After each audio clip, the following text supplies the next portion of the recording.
Welcome to the Waking Up Podcast. This is Sam Harris. Okay, just a few things to say before I bring you today's guest. First, there is an Ask Me Anything page now on my website where you can ask questions and vote them up Reddit style, and that page is now easily found on my homepage under AMA in the navigation. Again, Ask Me Anything episodes going forward will be exclusive content for supporters of the show. And if you want to ask questions, you can do that now on my website. One thing I've been noticing in the chatter about the show is that some of you, I can't tell how many, are getting annoyed that I bring Trump into the conversation so often. I don't quite know what to say about that. I think it should be clear that I believe the moment we're living in history is highly unusual. I don't think Trump is normal in any way, and all the ways in which he's not normal are bad. So I consider everything said about Trump on this podcast, however boring, to be a public service. I mean, it's certainly the spirit in which it's intended. I find what he is doing and neglecting to do so consequential. It's just absolutely grotesque to me, this moment we're living through. So I make no apologies for how often he comes up. Sometimes he comes up just for 2 minutes in a conversation that otherwise has very little to do with politics. And sometimes the whole episode is about the boy king, as today's is. So if you're not interested, you can get off the ride at any moment. But I'm trying to reach people who see this differently. I'm not merely attempting to preach to the choir. And it remains to be seen whether that's possible on this point. Many of you have faulted me for not having a Trump supporter on the podcast. I must say I have been unimpressed by the people who have been recommended to me. They tend to be internet goons of one form or another. People I'm not even inclined to name, much less give a platform to here.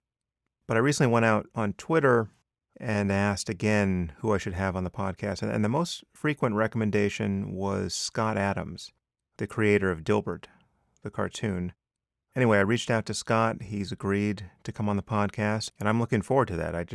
It would be very useful for someone to be able to explain to me how it's possible not to be alarmed by the current occupant of the Oval Office.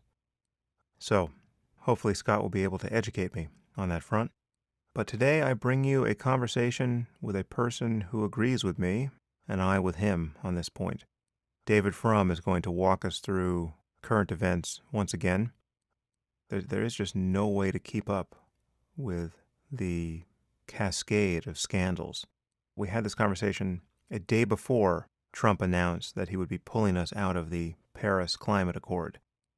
I think I will reserve comment about that for a future podcast. I'm sure I'll have a climate change expert on at some point to talk about this.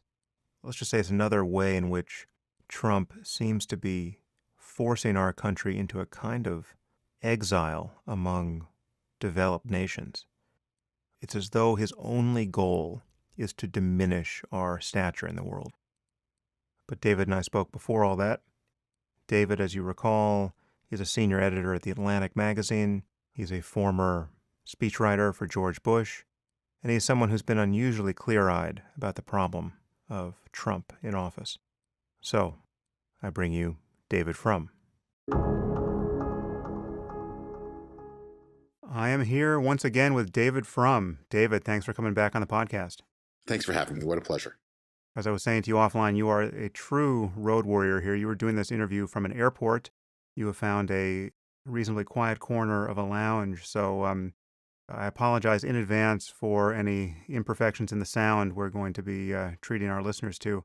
So thanks for doing this. And we are jumping into another conversation about politics, to the consternation of the, I think, small percentage of my listeners who are diehard Trump supporters. I want to start, as I attempted to start my last conversation with you, and I think I do this really every time I touch the subject now. I want to attempt to anchor this to some basic understanding that partisanship is not what is motivating this conversation. I think there are a few simple moves we can make to at least establish that to a moral certainty for any reasonable person in the audience. And one is to say that, the implication of everything we're going to say that is probably urging impeachment proceedings along is that we are eager to have a President Mike Pence, right? So that this is not, we're not talking about a choice between Trump and Hillary now. We're talking about everything we say that suggests he's unfit for office is ushering in a Republican replacement and one who, I'm really not at all sanguine about given my concerns about the influence of religion in politics. And, that perhaps there are other ways to do it, but that is a fairly simple one. Can you think of anything to say, apart from just referencing your obvious background as a Republican, that can cut through this allegation of partisanship before we start? The rule I try to follow, don't always live up to it, but I try, is no arguments about arguments. So somebody will make a point. A comedian should not make a sketch about the assassination of a president. To which the response will be not to engage with that, but to say, well, did you comment in a similar way about a situation that I personally believe is to be analogous? And you get this infinite regress where arguments turn into arguments about arguments. So with the present president, your statements about him are either true or false. And you may have good or bad motives, but they're either true or false. So it's either true or false that he's behaving in a certain way, that he's a man of a certain character, that he's doing certain things to our alliance structure, or it's not. And these constant attempts to sort of go to the argument behind the argument, I think in the case of Trump in particular, that they are desperation moves. Trump is a very hard person to defend on the merits.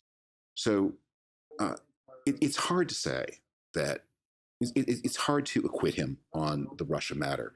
It's hard to suggest that he is a person who lives up to the ethical and character standards that we've accepted of past presidents.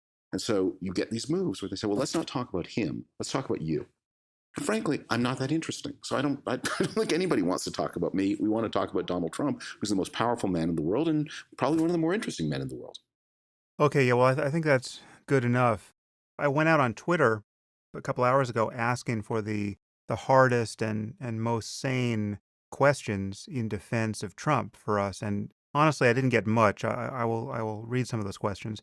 Many of them focus on the problem of information siloing and fake news, and it is alleged that you and I are the victims of fake news and conspiracy theories. The whole Russia conspiracy is a conspiracy theory. I can come up with a much better argument in his defense Oh, than that. I'd love to hear it. What's prop him up for me?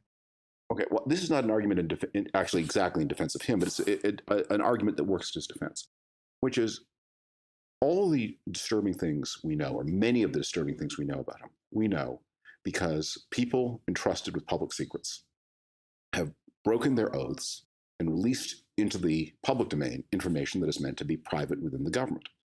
And this information often involves real compromising of really important secrets. I mean, the Russians are not babies. The Russians do not have their important conversations on open lines. They have their conversations on lines or by modes that they believe to be secure.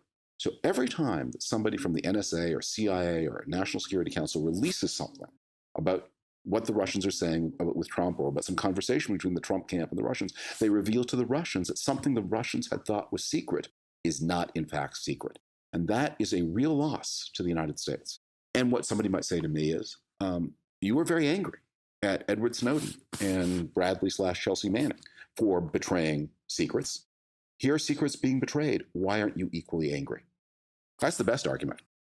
I mean, I view that as the way in which our political norms are eroding under the what I'm increasingly viewing as a failed pressure testing of our system. I mean, so the fact that you and I can be sanguine and even greedy with respect to leaks of classified intelligence that do our society harm. I want to say I'm not sanguine about this. I mean, I think one of the tragedies of the Trump presidency, Trump's advent to the presidency is itself a terrible blow to the institutions of the United States. and the things that the society is having to do in an effort to defend itself against him, which may or may not ultimately be successful. I'm not saying that Trump won't ultimately prevail over these institutions, but are themselves come with terrible costs. No, I was granting that. I mean, I'm saying I want those leaks to continue because I think Trump is so bad, but no, I'm not downplaying the costs at all. I think it's fairly terrifying that we're in this position. Look at what's happened with. I'll give you another example of the cost. The action of the courts in striking down Trump's. I don't know. Are we allowed to call it a Muslim ban? I mean, Yes, you can read the fine print on that. Yes, let's call it that. A Muslim ban. His Muslim ban. The courts are these judicial decisions. I mean, I think I basically agree with what they're trying to do. That you can say these actions by the president are obviously capricious. They're obviously motivated by animus. They're obviously stupid and irrational. However, the president's authority over immigration is plenary. He is clearly acting within what would have been thought of as his rights until 6 months ago. Because he's so flagrantly using this power for ill and for malice and without a basis in an indiscriminatory way, the courts are telling him he can't do it.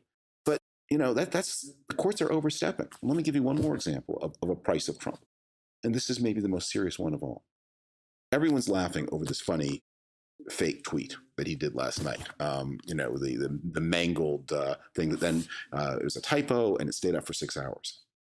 Okay, so what it looked a lot happened was the president was tweeting while falling asleep, had some kind of spasm with his fingers, tweeted something nonsensical, passed out so he didn't notice it, and nobody found him for 6 hours or noticed the tweet or did anything about it.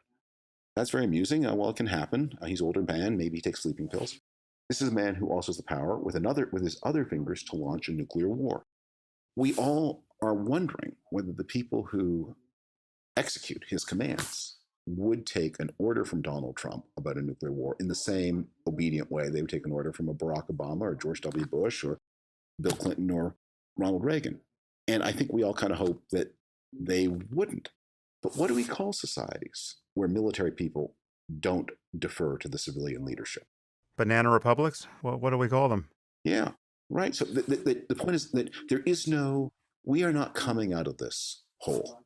However the story ends, we are going to have major losses for our institutions. Yeah, well, so let's talk about how the story might end. I want to talk about the Russia investigation, but first, let's talk about some of these losses we've already noticed. How is Trump's foreign policy going? He just got back from this trip, and I noticed that you reacted to the McMaster op-ed, which seemed to rescind just what really has been a multi-generational vision of a world where established democracies cooperate in ways that aren't guided by narrow self-interest. And apparently, we're no longer into that. In the world before World War II, countries behaved like selfish entities, and they regarded the world as basically a competitive enterprise. The United States, the other great powers, small powers too. It was a Hobbesian world of all against all. And after World War II, our parents and grandparents decided we're not doing that anymore. And what we're going to do, this can't apply to the whole planet because there are a lot of authoritarian regimes, there are a lot of backward societies.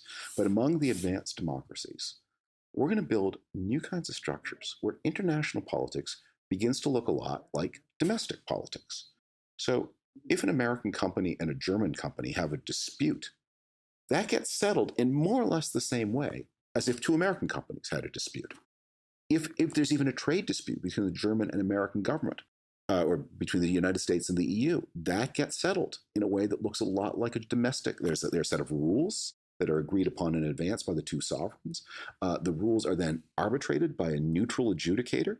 That arbitration is binding, and you can then enforce it inside the court system of either country. From in this sort of zone of peace and cooperation that's the NATO countries plus Japan plus Australia, New Zealand plus a few others, international and domestic politics blur to a great extent. I regard that as one of the most signal political accomplishments of the human race. So the Trump people went to Europe and they said, as far as we're concerned, that's over. We regard the countries of Europe, and we don't even acknowledge there is such a thing as the EU, and we regard the countries of Europe as power competitors in exactly the same way that we would regard Russia or China or Uzbekistan or Congo. And we call you our friends, but we think our relationship is regulated entirely by interest, not by values, and interest in the most short-sighted way. So when we have a trade dispute, we go to bat for the American company. We don't ask the question who's right or how do we sustain a long-term regime. We just say our guys win, your guys lose. Might makes right. The stronger imposes his will on the weaker, and we're counting on ourselves to be the stronger for a long time to come. Yeah, you have a great passage in this op-ed. Quote, "Perhaps the most terrifying thing about the Trump presidency is the way even its most worldly figures, in words composed for them by its deepest thinkers, have reimagined the United States in the image of their own chief, selfish, isolated, brutish, domineering, and driven by immediate appetites rather than ideals or even long-term interests." And I think that just puts it perfectly. It really is, and this is the character of our country too, which is should be our greatest concern. But the way in which defenders of Trump have to basically, I mean, you put it this way in a tweet: people who defend Trump become just like Trump. And I said something similar a few days before. Just watching how otherwise serious people, I mean, the most serious people in his administration, the people who we were relieved to see appointed because finally there are a few grown-ups at the table. You have them just jettison their credibility and their ethical gravitas insofar as they could maintain it for an hour in the current administration. They just perform a kind of moral self-immolation trying to defend him. They immediately start lying or speaking in Orwellian euphemisms. Just the sickness spreads. I mean, that's one of the most worrying things about what's happening in Washington right now. I agree. And the tragedy of McMaster, this is happening with H.R. McMaster. I mean, in his case, it really is, it's like an opera, because I'm sure he took the job with a view to minimizing the harm the harm that Donald Trump would do.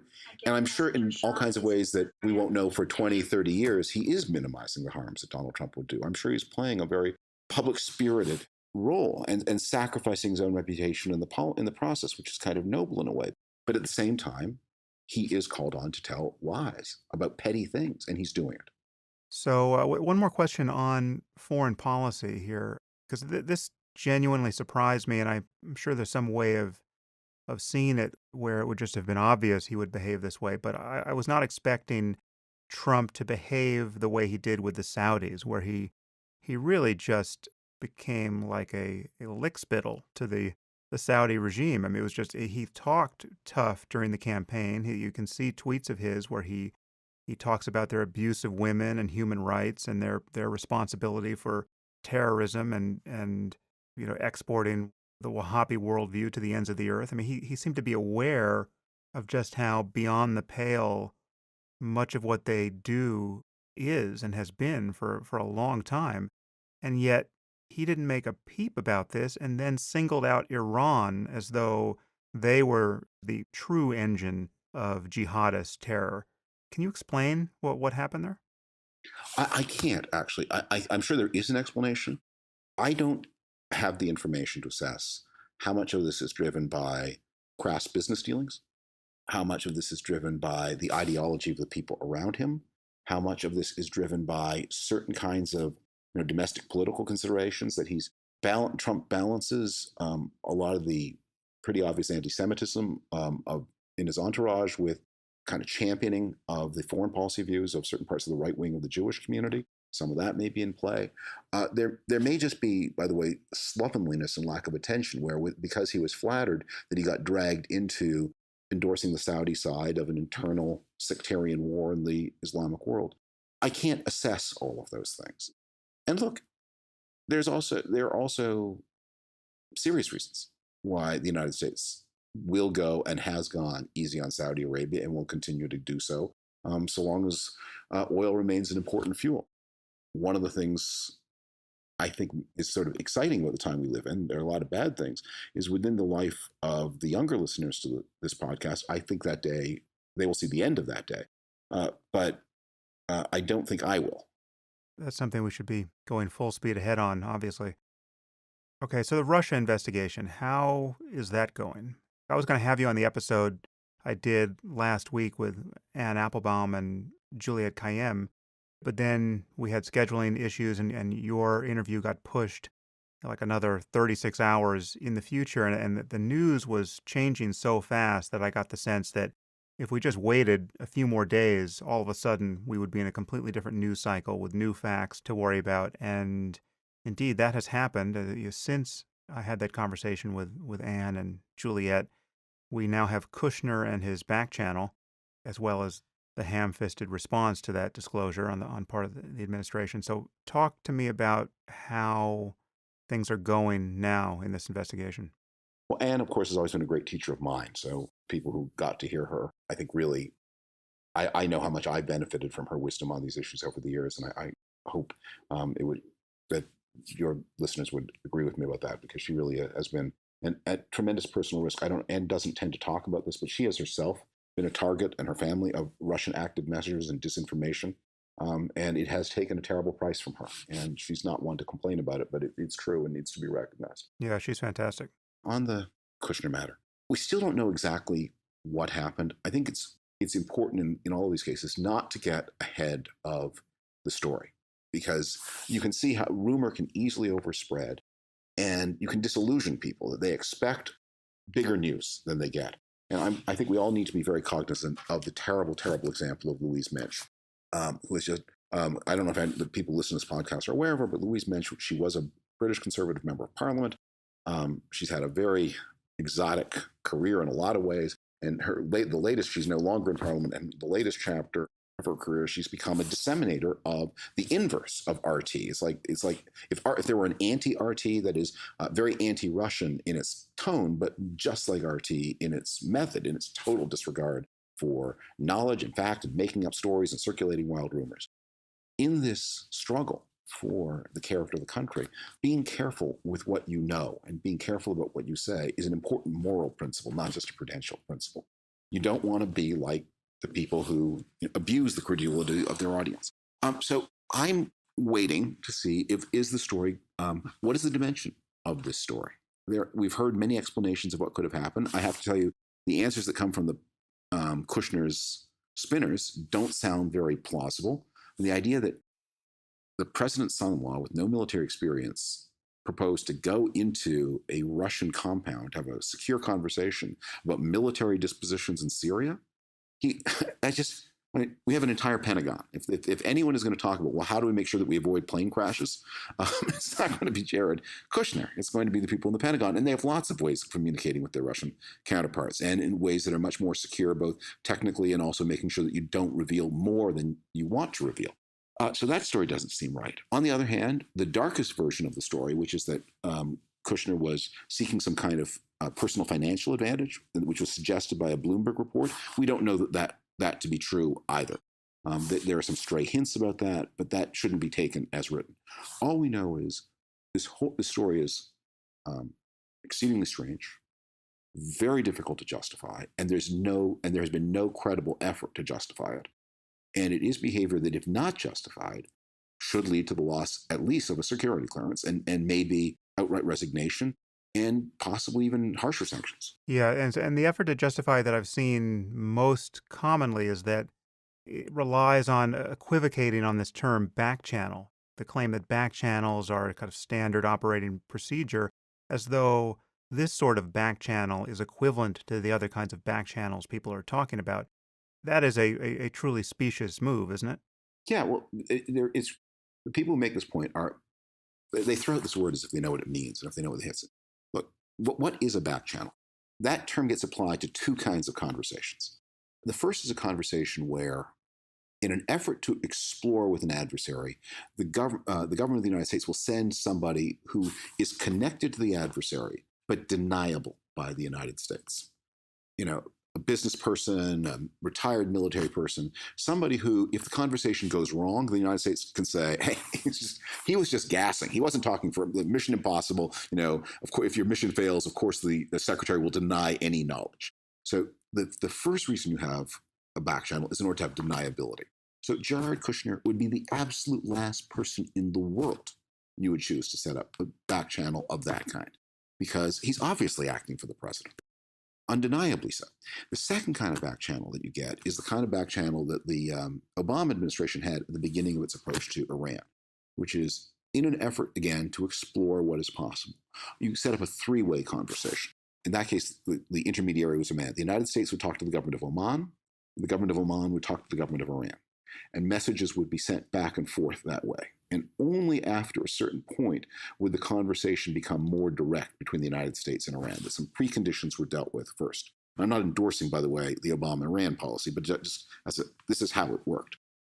Now, it's not impossible that the Trump people broke through those rules and norms and tried to do it a different way.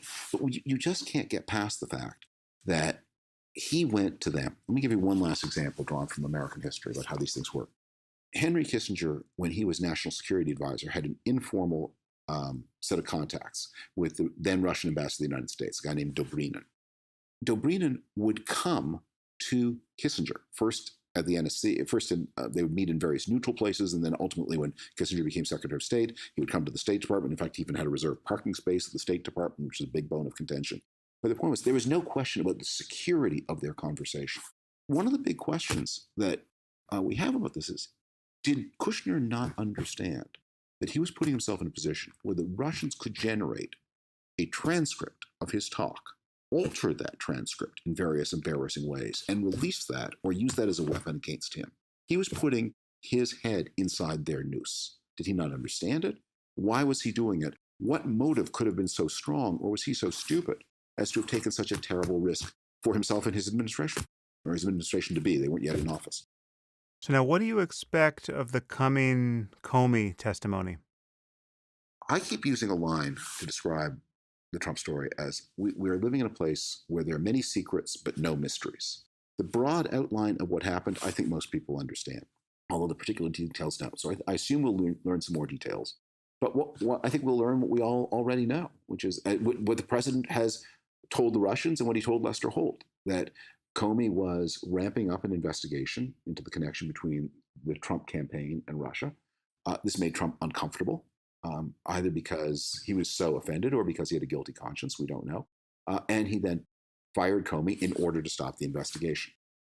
Whether that's capital O, capital J, obstruction of justice in the legal sense is a question that lawyers will be arguing on the cable channels for the next 6 months. But if the intent was his intention to obstruct justice, lowercase o, lowercase j, obviously it was. So what do you think the odds of impeachment are at this point? And what do you think the tipping point in Trump's job approval rating below a certain percentage would move the GOP to consider impeachment? I mean, how low do we have to get before? If I had to bet next month's rent money, I would say, barring a health event, I assume Donald Trump finishes this term of his intact. Impeachment is a very traumatic experience for the society. The United States has had 3 impeachment-like events involving Andrew Johnson after the Civil War, Richard Nixon, and Bill Clinton. Johnson was impeached, but not removed. Nixon would have been removed and so resigned before he was, in fact, he was impeached in the first place. And Bill Clinton was impeached, but in a situation where everyone, after the first few days or weeks, understood he was not going to be removed, and the whole thing became kabuki. In all those cases, the House of Representatives was in the hands of the party other than the president. So it's hard for me to imagine. It's also one of the things that has happened even since Nixon. This had already happened in the Clinton time. So this has become a very legalistic society. So what we are going to be debating is whether or not the Trump people broke certain criminal statutes. And there will be a strong argument that if they can't be shown to have violated criminal statutes, then they did nothing impeachable. So if firing Comey is not capital O, capital J, obstruction of justice of a kind that you could prove in a court of law, then it's fine. Then it's nobody's business. And where this becomes really lethal is, again, we don't know that the Trump people colluded with the Russians in the sense of coordinating with them how to use the WikiLeaks information. But if they did, it's hard to see a crime that they committed. It's illegal for an American to take part in a hack, and it's illegal for an American to induce a foreigner to expend material resources to influence an American election campaign. But what would not be illegal would be for an American, after the hack is all completed, and without receiving any of the content of the hack, because it's illegal to receive hacked information. But if an American advised a Russian on how to use the hack for maximum effect, and if the Russian then used the hack in a way that just involved hitting buttons on a computer and not spending money, the hack may have cost money, but the hack's over, and moving it to WikiLeaks and WikiLeaks distributing it, I wrote a long article. It's shocking. It's anti-democratic. I would say it's un-American and disloyal. I am looking for the crime, and I don't see it. So my understanding of impeachment, and this is again born of conversations I've had with you and Anne and Juliet, is that it is a political process, so that the articles can emphasize the political reasons for impeachment, but there has to be something criminal in the mix, or can it be entirely political? No, I don't think so. But I think the problem is that our expectation of criminality is part of the political reality. If after November of 2018, if we still have a Republican House of Representatives, and if at that point, and the special prosecutors reported, and the special prosecutor says, in effect, look, the Trump people, they were talking to the Russians all the time, and they were helping the Russians to use this information to hurt Hillary Clinton. But they didn't break any laws in doing that. So we can't recommend anybody for prosecution except, Paul Manafort didn't disclose, and so didn't pay his taxes, and this other person lied to investigators. So we're going to go after those low-level people for those process offenses.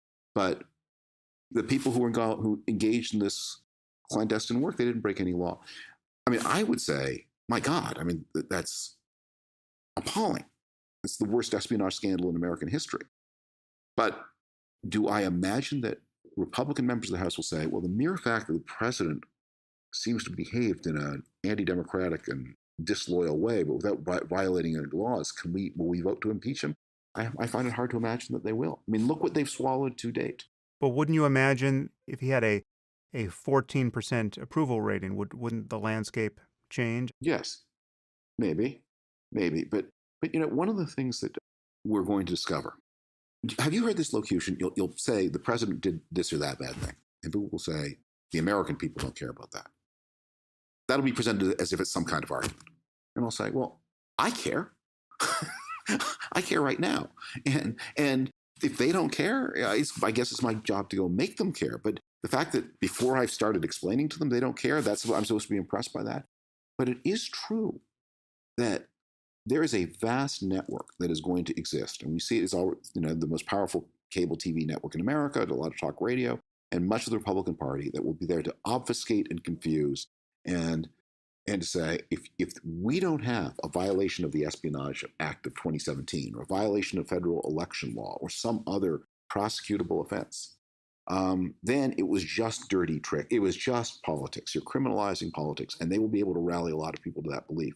And part of the thing that makes Trumpism so sinister is the anti-Trump case rests to a great extent on the idea that your loyalty to your nation should be stronger than your loyalty to your ethnicity or to your political affiliation.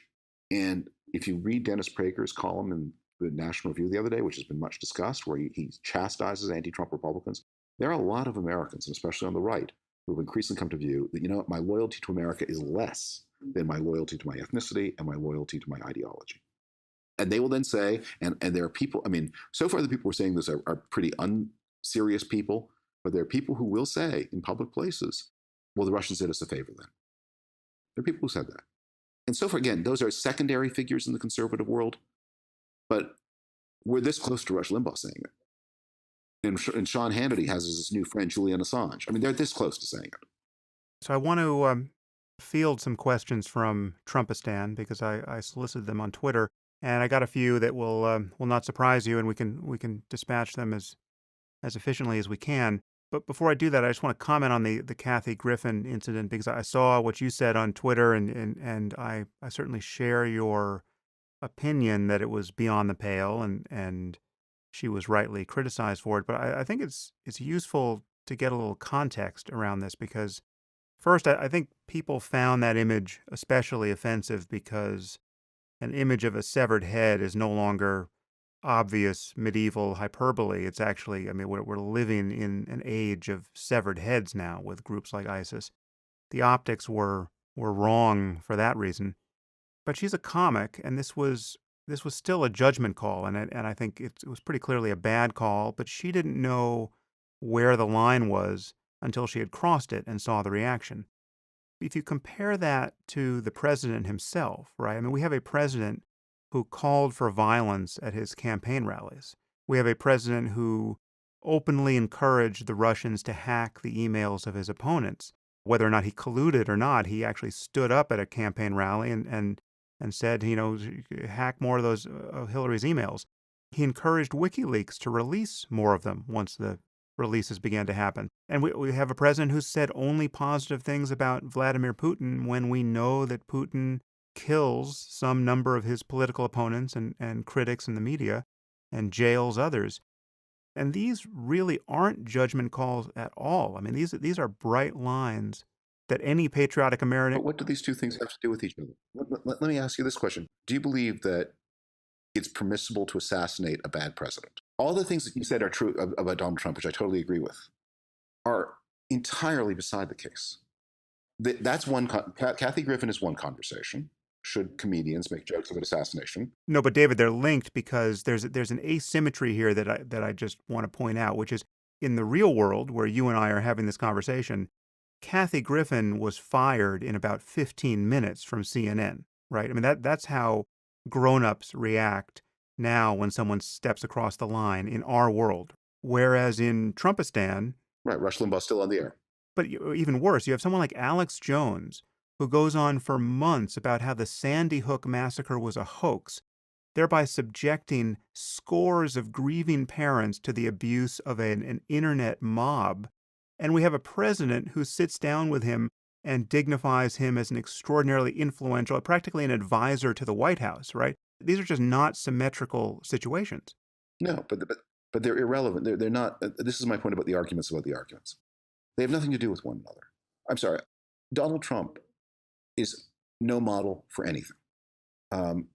And he has no excuse for anything. You do not get that. People do not get if it's true that because the United States elected Donald Trump, standards of decency for everybody are going to be relaxed. My view would be because we elected Donald Trump, the lesson of Donald Trump is we need higher standards of decency. Absolutely, yeah. And the fact that Alex Jones or Donald Trump do things, I think what happened to Kathy Griffin. And by the way, she'll continue to make a living. She just won't be on CNN anymore. They separated themselves for their own corporate reasons. I think it puts down some markers about there are American institutions where indecency is not tolerated, and it makes those American institutions where indecency is tolerated, like Fox, stand out more brightly. But you can't control the behavior of other people. You can only control your own and your own reactions. And one of the things that it is a very dangerous path to begin to say that because Donald Trump is so appalling, I'm going to be more relaxed. Because he's so appalling, you must be more vigilant. And the example I would really here commend, without being over dramatic about it and comparing our situation to those, is the way Soviet dissidents responded to the Soviet state. Precisely because the state was so defamatory and hysterical and so deceitful, they said it was extra important for people who were opposing the state to follow truth and honor and legality. Trump is a moral catastrophe. And part of my response to him is to say, gosh, I'll speak for myself and for people I care about. We have to up our game. And if we've been slack in any way or careless in the way that we talked or cruel or we indulge certain, we can't. In fact, we have to be more insistent on what is right and what is wrong. I totally agree. I'm just pointing out that the defenders of Trump who find Kathy Griffin's behavior beyond the pale are keeping two sets of books ethically and politically. Yeah. And that's an internal contradiction. Yeah, well, they're defenders of Trump they're defending a bad guy, so they do bad things. Unsurprising. But I don't see defenders of Trump as having a coherent set of arguments that have to be. Defenders of Trump are expressions of, and again, there are lots of people who voted for him. I'm not blaming them, and most Americans think about politics about as much as I think about football, and a lot of the stuff is unused. But in the world of people who actively participate in politics and are well informed and defend Trump, there are characterological issues there. So it wouldn't be surprising to me that they behave in ways that people of bad character would behave. So going to our Twitter feed now, and again, this is the best I got going out for questions in defense of Trump, and not all of them defend him. They're just there. Some of these are just good questions for us. But why does the left keep trying to destroy this president and nullify the election rather than assessing their own shortfalls and rebuilding? I'm not on the left. I'm a million miles from left, so I can't tell you. There are some interesting internal arguments on the left that I follow as a spectator and an interested citizen. The president is trying to destroy himself. And that's an interesting psychological question. But as I think one of the gravamen of what I've been saying here on the air is this election will never be nullified. America will be wearing this election for a long time to come. We will not, and we will not go back to normal. We will not efface the stain. We will not undo the damage that is done to America's standing in the world or its world leadership. This election will not be nullified. What I am concerned about is to protect the national security of the United States from a president who is behaving in ways that I think are very dangerous and for reasons that I think are very suspect. Yeah, this question also takes the line, which I've heard perhaps more frequently than any other, which is in response to my complaining about Trump and worrying about him, I get, he was elected, get over it, right? Like you're still grieving over the loss of an election as though that could possibly be motivating what we're saying now. Attached to this criticism is this idea that you had the people who were supporting Trump and even were confident he would be elected, right? So the people who were really taking the pulse of the country better than we were, people who weren't surprised by the outcome of the election. So the criticism you hear from them is the fact that you weren't prescient enough to know that Trump was coming proves that your analysis of the current situation need not be taken seriously. Do you get a lot of that? A little bit. So you raise a lot of points. Let me just deal with them in reverse order. So I hope this isn't an indiscreet story, but I had dinner with Andrew Sullivan about 10 days before the election. And Andrew predicted that Trump would win, and I very confidently insisted that he would not. So Andrew was obviously right, and I was wrong, and credit to Andrew for that. Why was Andrew right, and why was I wrong? And the answer was, basically, I had a higher opinion of the American people than he did. So although he was right and I was wrong, I think Andrew himself would be the first to say, I mean, he wasn't happy to be right. He wished he were wrong. I mean, he saw something, he had a more negative view than I did. But the people who predicted this, if people say, I predicted it and I welcomed it, then I really wonder. But there's also this fact, Trump is president very much on a lucky bounce. I mean, he did get rather less of the popular vote than Mitt Romney. He got rather more of the popular vote than Michael Dukakis. But he's a less than Romney, south of Romney, north of Dukakis figure in American political life. His vote was distributed more economically than Hillary's, not because of the campaign. Again, I think that they were surprised as anybody. It was a lucky bounce, and he won, and he's the president, and we have to deal with that. So no one's trying to nullify that. That's a fact. It's also a fact that a lot of other things that are really we don't stop caring about the country just because somebody who may have an improper connection to a hostile foreign power has got the war-making power of the United States in his hands. We don't say, oh, well, the Electoral College has spoken, and therefore, Putin's guy gets to control the nuclear weaponry of the United States. I think because the Electoral College has spoken, it becomes rather more of a problem that Putin's guy has the weapons of the United States in his hands. Well, on that point, another question from Twitter. The amount of evidence for the existence of a God and Trump-Russia collusion is the same, i.e. none. Why do you believe in one but not the other? That's clearly targeted to me and my atheism, but I get a lot of this. The people who think that all of this talk about Trump and Russia is just fake news. Is there an inroad into that criticism that? Yeah. We have the body dead on the carpet. We have the carved oriental dagger protruding between the shoulder blades, and we have the fingerprints on the dagger.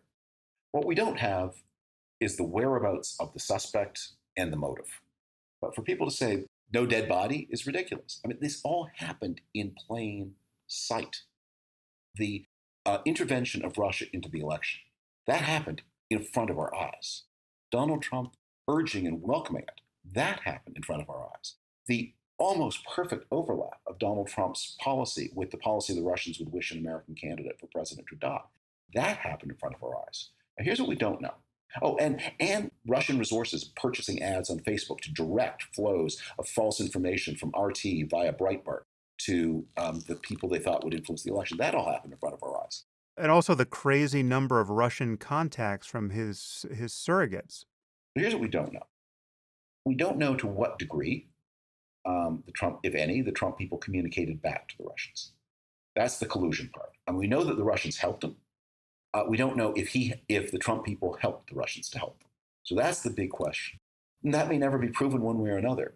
But the fact that the Russians helped Donald Trump into the presidency, I mean, that's not the evidence for the existence of God. That's the evidence for the existence of the Sistine Chapel. Go stand under it and look up. You'll see it. Again, in a similar vein, how do you consistently take Washington Post reports from anonymous sources as fact regarding Comey memos and other nonsense? This is the fake news issue with respect to anonymous sources. If somebody has one, if let me put it this way, there's this example. The president the other day tweeted out a story on Fox. So if an article that has no byline on it references one unnamed source, I don't take that very seriously. If an article by a team of reporters, some of whom have won the Pulitzer Prize, with long careers of reliability, have 7 or 9 or 30 unnamed sources, I take that very seriously. And some of these do have a crazy number of unnamed sources. Well, they're sort of flooding. They're showing off in a way. They're flooding. And one other thing. And if the people who are implicated in those stories, if James Comey himself don't contradict them in public, there are a lot of people, right, who are well positioned in the CIA and other places to say the Washington Post is wrong. Why don't they ever tell us, when you report that it is the unanimous verdict of the intelligence community that Russians were talking amongst themselves about how to help Donald Trump? Who is the person who's going on the record to say, hey, I was head of the CIA at the time. That's not true. To the extent that intelligence people do go on the record on these things, they confirm the reporting. So again, Trump is not proven to have colluded. It's just that the evidence is highly probable and uncontradicted. Another question. Why does it seem that all of the criticisms of Donald Trump were no big deal under Obama? Like what? Well, nothing is listed here, but yeah, this is a common claim that the sort of thing that we would happily put up with under Obama is now a killing offense under Trump, as though the misdeeds of Obama are similarly legion and salient. So I voted against Barack Obama twice. And I had a lot of critical things to say about everything from the Affordable Care Act to the Iran deal. But Obama is not analogous to Donald Trump at all. First, Obama was a man of personal integrity. And I hope that politics allows one to say, man, I completely disagree with 85% of what this politician did, but I respect the way in which he did politics. We say that at people's funerals. We should be able to say that in their lifetimes. And so that's what I say about Barack Obama. I think he was a man of integrity. I mean, which is not to say everything he said was scrupulously true. He is a politician. And he often allowed us to draw false conclusions, and he often misled us in all the political arts. And sometimes he said things that he thought were true that later turned out not to be true. Like when he said, if you like your doctor, you can keep your doctor. I think he meant that to be true. It just turned out not to be true. And maybe if he'd been more hard-boiled about his own plan, he would recognize that probably wasn't going to turn out to be true, but it was not a conscious lie of the Trumpian kind. But yeah, Obama did a lot of things wrong. And the guy I work for, George W. Bush, whom I still basically like a lot, he did a lot of things wrong. Trump is just qualitatively different from anybody in American history ever before. Yeah, and the unprofessionalism of his approach to politics, which is to say the chaotic and impulsive and narcissistic roots of it, that is what is so concerning from my point of view. I mean, and you cannot say any of that about Obama. Obama is the antithesis of that. Yeah, maybe sometimes he could overdo it, actually. Yeah, a little too deliberate, a little too slow to make a decision.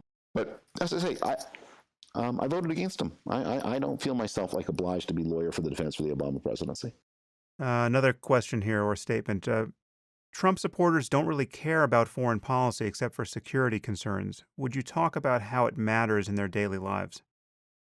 That's a great question. One of the things that is a real achievement in most of the countries of the developed world is that if you're pulled over by a police officer for speeding and you offer a bribe, you will probably end up in jail. And that's not true on much of the rest of the world, but it is true here. It's true in Germany, it's true in Canada, and it's a tremendous accomplishment. But building societies ruled by integrity It's very difficult and easily undone. The wave of corruption and the scale of the corruption that has flowed out of Russia to the rest of the world is changing political systems in other countries. It's changed Italy, it's changing the UK, and it may change here. This Russification of our politics is going to mean, and you see it already at the presidential level, that this is an administration that has no ethical center at all and breaches all kinds of rules. And it's very hard to explain to people through the government that if the president and his family are enriching themselves on a massive scale, and they don't even need the money, and there you are, some struggling person at the EPA, and you do. Yes, you'll be worried about being caught, but you will lose the idea that what is happening here is wrong.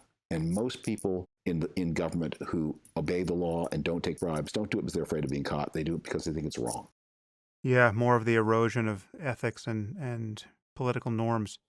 A few questions here on the silver lining in Trump's style and his much vaunted skill as a negotiator, which has yet to be seen. Now, couldn't you acknowledge the possibility that he can pressure China to pressure North Korea, or he can walk away from the Paris Accords in order to cut a better economic deal?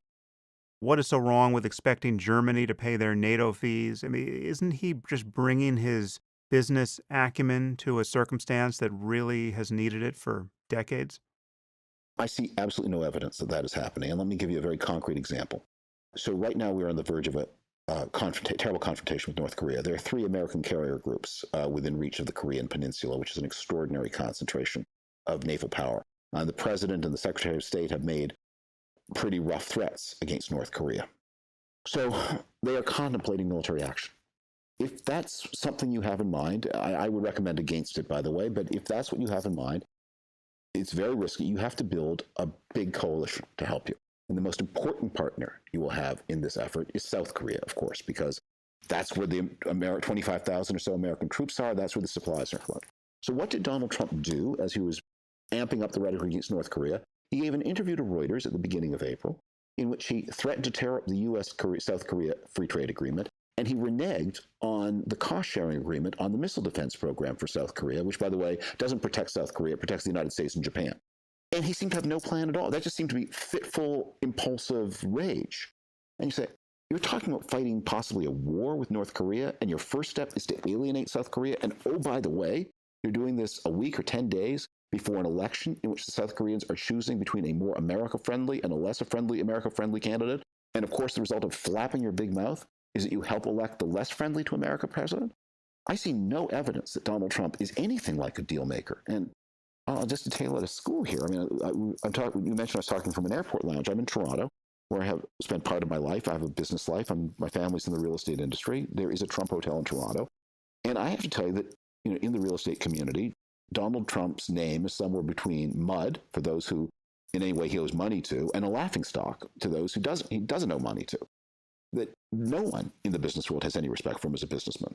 And that is it's just an imposture. Yeah, I mean, that's something that, again, it's truly bewildering that this point meant nothing during the campaign and that he managed to triumph over it. But he is an imposter as a businessman. We don't know how wealthy he is or was when he was running.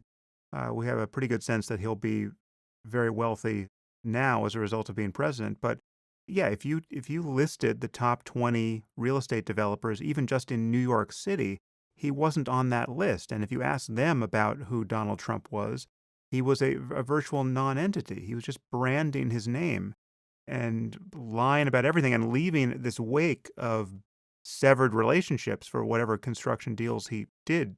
So it's an amazing con.